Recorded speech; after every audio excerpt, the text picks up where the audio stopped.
Immense et en plus situé dans un endroit plutôt bizarre. C'était à l'origine une église catholique dont le point central était le chœur, là où se trouve aujourd'hui la grille du chœur en laiton. Avec le passage au protestantisme à la fin du XVIe siècle, le sermon du prédicateur devenait l'acte central du culte. C'est comme si la ville d'Amsterdam, par cette chaire gigantesque, a voulu effacer le passé catholique de l'église.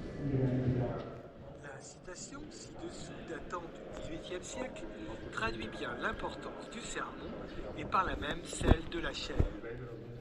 Le soleil est à la terre ce que, dans un certain sens, la chair est à l'église. L'église tire sa lumière, sa vie et sa force d'une chair bien équipée. C'est là que revit la parole de l'Éternel qui inonde de sa lumière aux reflets multiples les cœurs ouverts et les esprits bien disposés.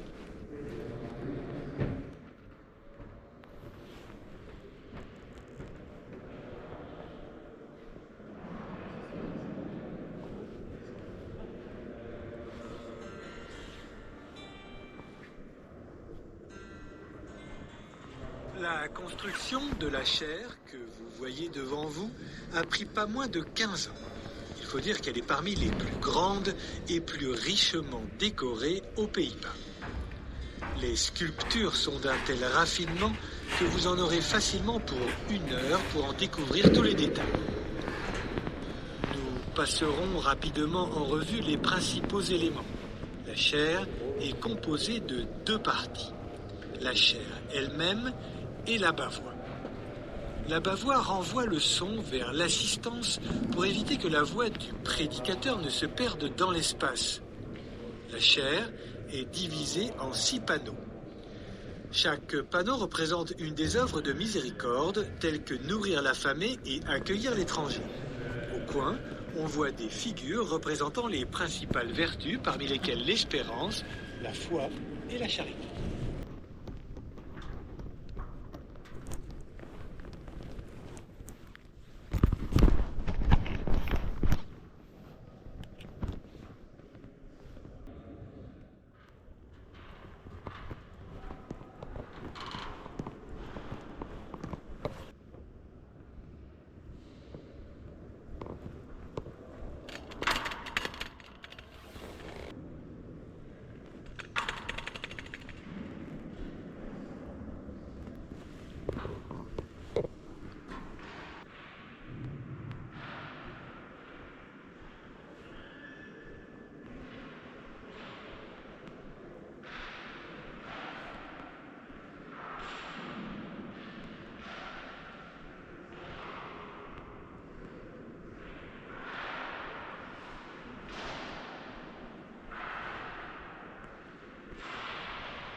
Avec ses 43 registres et ses 5005 tuyaux, cet orgue fut à l'heure de son installation en 1673 le plus grand des Pays-Bas. Les peintures sur les volets racontent l'histoire du roi David. Ce jeune berger jouait si bien de sa harpe qu'il arriva à remettre la joie au cœur du vieux roi Saül déprimé. Nous retrouvons cette scène à l'intérieur du panneau droit. Quand tous les volets sont fermés, on voit la scène de l'onction de David. Ainsi, cette histoire biblique n'offrait pas que des points de départ musicaux, mais pouvait également servir de panneau publicitaire pour le gouvernement municipal. Comme le roi David, celui-ci se considérait comme le seul gouvernement légitime, car nommé d'en haut.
Au XVIIe siècle, la République néerlandaise connaît une période de croissance sans précédent.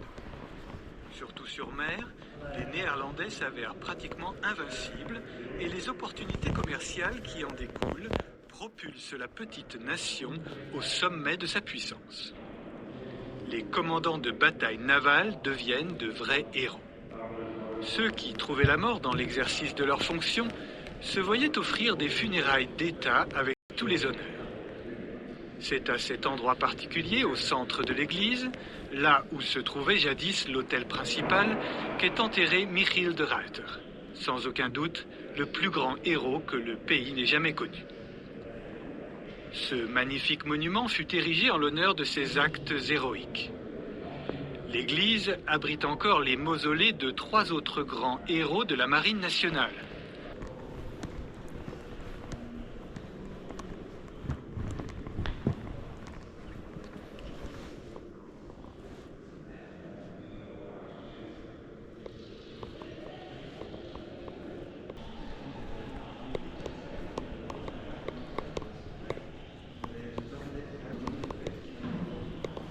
Levez les yeux vers les voûtes d'arêtes derrière la barrière en bois. Vous voyez les arbalètes au plafond des 2 chapelles à droite? Elles rappellent le Moyen-Âge, à l'époque où elles étaient en possession de la guilde des arbalétriers. Les chapelles étaient dédiées à Saint-Georges, patron protecteur des militaires. Son blason figure à 4 reprises dans la chapelle gauche, à côté des arbalètes. Les miliciens assuraient la sécurité en ville et utilisaient pour ce faire une arbalète. Pour tendre cette arme, il fallait donner une contre-pression avec le pied. La guilde des arbalétriers était riche et les grandes chapelles regorgeaient de retables, statues et tapis. Aux frais des arbalétriers, les prêtres priaient pour l'âme des collègues décédés de la guilde et célébraient la messe ici afin d'assurer à ses anciens membres un séjour agréable dans l'au-delà.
arbalète au plafond des deux chapelles à droite. Elles rappellent le Moyen-Âge, à l'époque où elles étaient en possession de la guilde des arbalétriers. Les chapelles étaient dédiées à Saint Georges, patron protecteur des militaires. Son blason figure.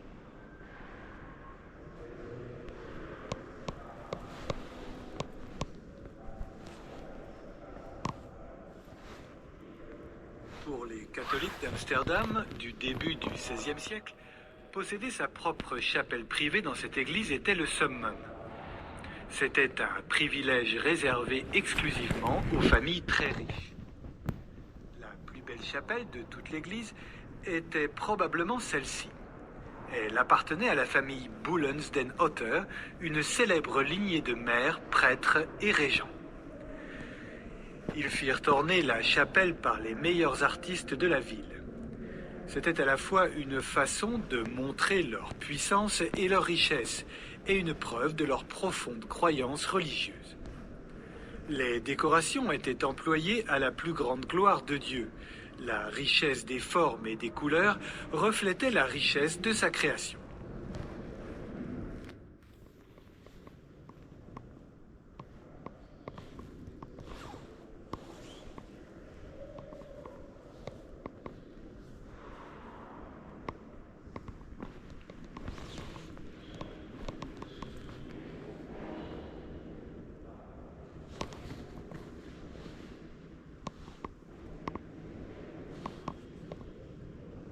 Cette magnifique pierre tombale appartient à l'un des plus célèbres membres de la famille Boelens, Claes Hillebrandszoon Boelens den Otter.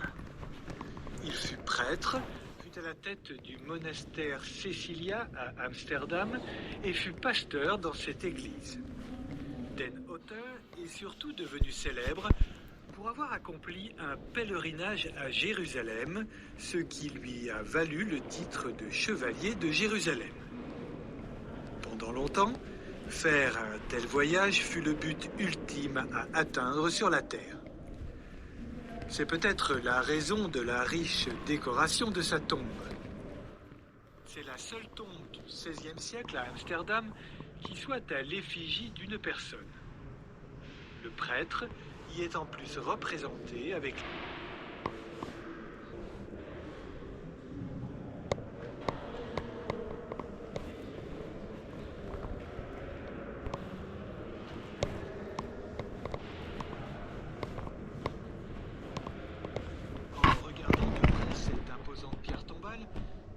remarquerez sans doute les deux hommes demi-nus qui portent les armoiries de la famille sur les épaules et des chaînes autour des chevilles.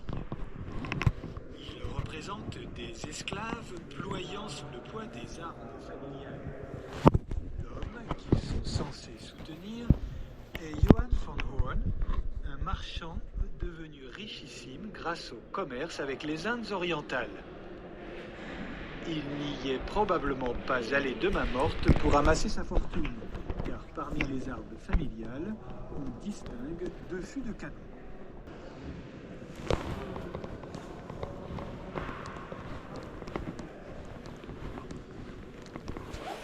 Vous vous trouvez à présent au point central de l'église. En vous mettant dos à la grille du chœur, vous pourrez admirer l'orgue au-dessus de l'ancienne entrée de l'église. C'est à cet endroit même que tous les rois et reines néerlandais ont prêté serment. Sur votre gauche, vous découvrirez l'actuelle entrée de l'église avec au-dessus le vitrail en l'honneur de l'intronisation de la reine Wilhelmine en 1898. Pour le roi Willem-Alexander et la reine Maxima, cet endroit porte encore une signification toute spéciale. C'est ici même que le 2 février 2002, ils se sont dit oui devant Dieu.